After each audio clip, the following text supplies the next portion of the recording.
వ్యాసుడు చాలా స్పష్టంగా చెబుతాడు, ఏదైనా పని మీరు అనుకున్నది కనుక అవ్వకపోతే దేవతల్ని శంకించకండి. నా ఫలాదర్శనాత్ దేవా శంకితవ్యా న దేవతాక, నా ఫలాదర్శనాత్ ధర్మ శంకితవ్యో న దేవతాక, యష్టవ్యం చ ప్రయత్నేన దాతవ్యం చ అనసూయయా అంటాడు. మనం మొక్కుకున్న మొక్కు ఏదైనా అవ్వలేదనుకోండి, అనుకున్న కోరిక ఏదో భగవన్నామ జపం చేస్తున్నా తీరలేదనుకోండి, అర్థం ఏమిటో తెలుసా?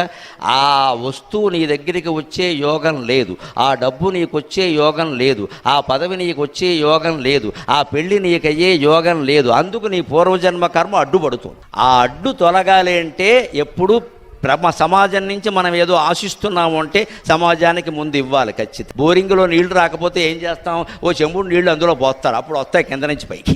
అలాగే సమాజం నుంచి మనం ఏమన్నా ఆశిస్తున్నాము అంటే సమాజానికి ఏమన్నా ఇవ్వాలి. అందుకని ఏదైనా అనుకున్న పని అవ్వట్లేదు అంటే వెంటనే దాన ధర్మాలు చెయ్యాలి.